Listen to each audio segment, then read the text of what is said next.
আওয়ামী লীগ নিষিদ্ধের পর জামাত আওয়ামী লীগ কি কোনো নাটকীয় সমীকরণ হয়েছে যে জামাত আওয়ামী লীগ সুসম্পর্ক এমনভাবে প্রচার করা হচ্ছে, অনেকে বোঝানোর চেষ্টা করছে যে আওয়ামী লীগ নিষিদ্ধের বিষয়ে জামাত খুশি না। আওয়ামী লীগের প্রতি জামাতের অবিশ্বাস্য ভালোবাসা, প্রেম, দরদ, বিষয়টা কি এরকম? কয়েকটা বিষয়কে কেন্দ্র করে এটা দেখানোর চেষ্টা করা হচ্ছে। প্রথম কথা হচ্ছে, আমিরে জামাতের একটা বক্তব্য কালবেলা রিপোর্ট করেছে এরকম ফটোকার্ড, দেশের প্রতিটি রাজনৈতিক সংগঠন কার্যক্রম পরিচালনা করুক সংসদে জামাতের আমির। অতএব এটাই বিবি নূরের ছেলেরা একজন জেলা সভাপতিও দেখলাম এটা লিখতে, যে জামাত আওয়ামী লীগ নিষিদ্ধের প্রেক্ষিতে বলছেন যে দেশের প্রত্যেকটা রাজনৈতিক সংগঠন কার্যক্রম পরিচালনা করুক, মানে আওয়ামী লীগ নিষিদ্ধ, এটা ঠিক হচ্ছে না। আসলে কি আওয়ামী লীগের প্রতি জামাতের অবিশ্বাস্য দরদ, না অন্য কিছু? এবং ফটোকার্ড দেখলে তো এটাই মনে হয়। আই রিপিট দি হেডলাইন্স, দেশের প্রত্যেকটি রাজনৈতিক সংগঠন কার্যক্রম পরিচালনা করুক। তাহলে তো আওয়ামী লীগ নিষিদ্ধ ঠিক হয়নি নাকি? আমি আসছি আসল রহস্য কি। এবং আরেকটা ফটোকার্ড দেখলাম, সম্ভবত কালের কণ্ঠ, বালের কণ্ঠ এরা প্রচার করছে যে হাসিনা খারাপ কিন্তু হাসিনার নীতি ভালো। অতএব হাসিনার নীতি ভালো, আওয়ামী লীগ নিষিদ্ধ করা যাবে না। হাসিনা তো গেছে, হাসিনার ফাঁসি হয়েছে, ফাঁসির রায় হয়েছে, হাসিনার কোনোদিন আসতে পারবে না, কিন্তু আওয়ামী লীগ নিষিদ্ধ ঠিক হচ্ছে না। এটার মাধ্যমে অনেকে কনক্লুশন ড্র করার চেষ্টা করছেন, জামাতকে দায়ী করার চেষ্টা করছেন। আবার জামাতের কয়েকজন লোকাল পর্যায়ের নেতার বক্তব্য দিয়েও এটা প্রতিষ্ঠার চেষ্টা করা হচ্ছে। একটা হচ্ছে জামাতের একজন এমপি ক্যান্ডিডেট, আলোচিত জামাত নেতা, তরুণ জামাত নেতা অ্যাডভোকেট সাইফুর রহমান, তিনি একটা বক্তব্য দিয়েছেন, সেটাকে বিকৃত করেও ফটোকার্ড বানানো হয়েছে এভাবে, যদিও সাইফুর রহমান ওইভাবে বলেন নাই, তিনি যেটা দাবি করছেন যে এইভাবে নিষিদ্ধ করা ঠিক হচ্ছে না, এটা ভালো না। তিনি বোঝানোর চেষ্টা করেছেন যে জামাত নিষিদ্ধের 3 দিনের মাথায় আওয়ামী লীগের পতন হয়েছে, এখন আওয়ামী লীগকে বিএনপি নিষিদ্ধ করেছে, বিএনপিকে এই জন্য পতন হবে, বা এরকম কিছু বোঝানোর চেষ্টা করেছেন, মানে আওয়ামী লীগ নিষিদ্ধ ঠিক হয়নি। নারায়ণগঞ্জেরও এক জামাত নেতা এরকম একটা বক্তব্য দিয়েছেন যে আওয়ামী লীগ নিষিদ্ধ ঠিক হয়নি। দর্শক, আসলে কি তাহলে? প্রথম কথা হচ্ছে, এটা পুরোটাই গুজব। আওয়ামী লীগ নিষিদ্ধ এটা জামাতের মনের চাওয়া, এবং সবচেয়ে বেশি খুশি জামাত, এবং আওয়ামী লীগ নিষিদ্ধের সবচেয়ে উপকারও বেশি জামাতের। কারণ আওয়ামী লীগ রাজনীতিতে থাকলে ক্ষমতা আসা তো দূরের কথা, জামাত প্রধান বিরোধী দলও হতে পারত না। এমনকি এই গণহত্যার পর এই নির্বাচনেও যদি আওয়ামী লীগ ক্ষমতায় আসতো, তাহলেও ডিজিএফআই থেকে শুরু করে জনগণের ভোটেতেও জামাত ক্ষমতায় এসেছে, কিন্তু বিরোধী দল বানানো হয়েছে ষড়যন্ত্র করে। ওই ষড়যন্ত্র এমন পর্যায়ে যেত, আওয়ামী লীগ থাকলে জামাতকে প্রধান বিরোধী দল হতে দিত না। স্বতন্ত্র জাতীয় পার্টি আওয়ামী লীগ মিলে তাদেরকে জামাতের চাইতে 2-4টা সিট বেশি দিয়ে বিরোধী দল বানিয়ে দেওয়া হতো। অতএব আওয়ামী লীগ নিষিদ্ধের সবচেয়ে বেশি লাভ তো জামাতের, এবং আদর্শিকভাবে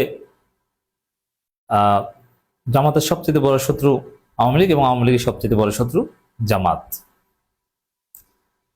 সেই জায়গায়, এবং জামাতের ইতিহাসে সবচেয়ে বেশি ক্ষতি করেছে জামাতের আওয়ামী লীগ, তো সেখানে আওয়ামী লীগ নিষিদ্ধের সবচেয়ে বেশি খুশি জামাতই হবে। এবং আওয়ামী লীগ যে নিষিদ্ধ হয়েছে, ইউনূসের মাধ্যমে নিষিদ্ধ করিয়েছে, এটা তো জামাত আন্দোলন করেছে, এনসিপির তো লোক ছিল না। এনসিপি কে ব্যানার হিসেবে ব্যবহার করে জামাত আন্দোলন করে ইউনূসের মাধ্যমে আওয়ামী লীগ নিষিদ্ধ করিয়েছে, এবং তার ধারাবাহিকতা আজকে পার্লামেন্টে আওয়ামী লীগ নিষিদ্ধ বিল পাশ করা হয়েছে, সেটাকে বৈধতা দেওয়া হয়েছে, আর কঠোরভাবে আওয়ামী লীগ নিষিদ্ধ করা হয়েছে।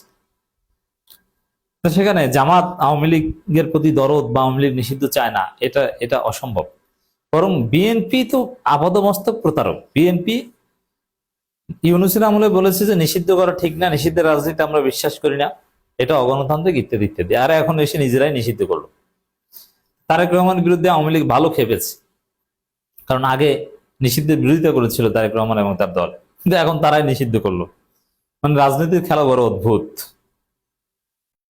এখন বাস্তবতাটা কি, জামাত কি চায়? প্রথম কথা হচ্ছে যে আমিরে জামাত যেটা বলেছেন যে হাসিনার নীতি ভালো কিন্তু হাসিনা খারাপ কিন্তু হাসিনার নীতি ভালো, এটা আমিরে জামাত এইভাবে বলে নাই। আমিরে জামাত বলেছেন যে বিএনপি এটা প্রতিষ্ঠিত করেছে যে হাসিনা খারাপ কিন্তু হাসিনার নীতি ভালো, কারণ বিএনপি হাসিনার সমস্ত নীতি গ্রহণ করছে, হাসিনার রাষ্ট্রপতি গ্রহণ করছে, হাসিনার আইনগুলো গ্রহণ করছে, এবং হাসিনার নীতির সাথে যেসব সাংঘর্ষিক যেসব বিষয় আছে, মানবাধিকার অধ্যাদেশ, গুম অধ্যাদেশ, বিচার বিভাগ রহিত, পৃথক সচিবালয়, আওতাদেশ, বিচারক নিয়োগ অধ্যাদেশ, এগুলো সব বাতিল করছে। মানে হাসিনার নিয়মে ফিরে যাচ্ছে। এটা ওই বিএনপি প্রতিষ্ঠিত করেছে হাসিনা খারাপ, কিন্তু হাসিনার নীতি বলো, ওই বিএনপি প্রতিষ্ঠিত করেছে এই শব্দটা বাদ দিয়ে জামাতের বিরুদ্ধে প্রোপাগান্ডা চালানো হয়েছে। অথচ এই বক্তব্যের মধ্য দিয়ে আরো বেশি আওয়ামী লীগ বিরোধিতা ফুটিয়ে তুলেছেন আমিরে জামাত। আর এই যে বক্তব্য, দেশের প্রত্যেকটা রাজনৈতিক সংগঠন কার্যক্রম পরিচালনা করুক, এটা আওয়ামী লীগ নিষিদ্ধ প্রসঙ্গে বলেন নাই। কিছু গান্ডু না বুঝে আন্দাজে প্রচার করছেন। এটা বলেছেন কোন প্রেক্ষাপটে? তাহলে এটা ওই মুক্তিযোদ্ধা কাউন্সিল বিল পাস হয়েছে। আপনারা জানেন এটা নিয়ে জামাত এনসিপির মধ্যে একটা অদ্ভুত ঘটনা ঘটেছে। জামাত এই বিলে নোট অফ ডিসেন্ট দিয়েছে, বিরোধিতা করেছে, আর বিএনপির পক্ষে অবস্থান নিয়েছে এনসিপি। কারণ ৭১-এ মুক্তিযুদ্ধের সংজ্ঞায় জামাতকে অ্যাড করা হয়েছে। জামাতের বিরুদ্ধে যারা যুদ্ধ করেছে তারাও মুক্তিযোদ্ধা, অমুক তমুক, জামাতকে কলঙ্কিত করার চেষ্টা করা হয়েছে এবং মুক্তিযুদ্ধের সংজ্ঞা বা এই আইনে জামাতকে বিতর্কিত হিসেবে রাখা হয়েছে। জামাতকে হেনস্থা করা, ভবিষ্যতে নির্যাতন করার একটা বৈধতা উৎপাদন করা হয়েছে। অতএব জামাতের ক্ষেত্রে বলেছেন যে প্রত্যেকটা রাজনৈতিক সংগঠন কার্যক্রম পরিচালনা করুক, মানে জামাতও কার্যক্রম পরিচালনা করুক। ৭১ সালে কে স্বাধীনতার পক্ষে ছিল, বিপক্ষে ছিল, ওইটা এখন বিবেচনা করার বিষয় নয়। যারা অন্যায় করেছে তাদের শাস্তি হয়েছে বা তারা এখন নাই, আর অন্যায় করেছে পাকিস্তানি, আর বাংলাদেশের কেউ অন্যায় করলে সেটা আইডেন্টিফাই করা হোক, কিন্তু রাজনৈতিক দলে কেন নিষিদ্ধ হতে পারে না? এটা জামাতের অধিকারের প্রশ্ন বলেছেন, এখানে আওয়ামী লীগের কোনো সম্পর্ক নেই। আর সেই বক্তব্যকে আওয়ামী লীগের সাথে সেট করে জামাতের বিরুদ্ধে প্রোপাগান্ডা চালানো হয়েছে। বুঝতে পারছেন? জামাতের অধিকারের পক্ষে বলা হয়েছে যে স্বাধীনতার বিরুদ্ধে যেসব দল ছিল তাদের রাজনৈতিক পরিচালনা করার অধিকার থাকুক, এটা বলার চেষ্টা করেছে। আর আমির জামাত এটা অনেকবার ক্লারিফাই করেছেন যে হ্যাঁ, সব রাজনৈতিক দলের অধিকার আছে রাজনীতি করবে। আওয়ামী লীগ তো কোনো রাজনৈতিক দল নয়। আওয়ামী লীগ হচ্ছে একটা সন্ত্রাসী সংগঠন, একটা মাফিয়া সংগঠন। অতএব আওয়ামী লীগের রাজনৈতিক অধিকার, যেমন মানবাধিকার তো কুত্তা ঘোড়া এগুলোর জন্য মানবাধিকার না, তাদের জন্য হচ্ছে পশু অধিকার। মানবাধিকার হচ্ছে মানুষের জন্য। মানবাধিকার পেতে হলে আগে আপনাকে হিউম্যান বিং হতে হবে। ওরকম দর্শক, রাজনৈতিক অধিকার পেতে হলে আগে রাজনৈতিক দল হতে হবে। আওয়ামী লীগকে জামাত কোনো রাজনৈতিক দলই মনে করে না।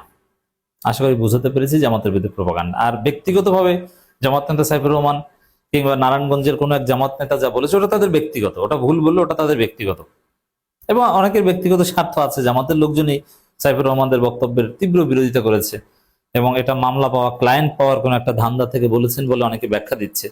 যদিও জামাত নেতা সাইফুর রহমান বা এরা অস্বীকার করছেন, এরা বলছেন যে আমি আসলে ওটা বোঝাতে চাইনি, তার বক্তব্য ভুলভাবে প্রচার করা হয়েছে, এরকম ব্যাখ্যা দেওয়ার চেষ্টা করছেন। মানে তারাও আওয়ামী লীগ নিষিদ্ধ ঠিক হয়নি কথা কিন্তু জাস্টিফাই করতে পারছেন না বা করছেন না। যেমন এখন যদি আপনি জিজ্ঞেস করেন সাইফুর রহমানকে আপনি কি আওয়ামী লীগ নিষিদ্ধের পক্ষে, তিনি বলবেন অবশ্যই পক্ষে। ঠিক আছে, আওয়ামী লীগের তো অধিকারই নেই, তিনি এটাই বলবেন। অতএব জামাতের কোনো দরদ আওয়ামী লীগের প্রতি নাই। আর বিএনপি যা করছে আপাদমস্তক প্রতারণা, রাজনৈতিক স্বার্থে যা বিএনপি যা ইচ্ছা তা করতে পারে।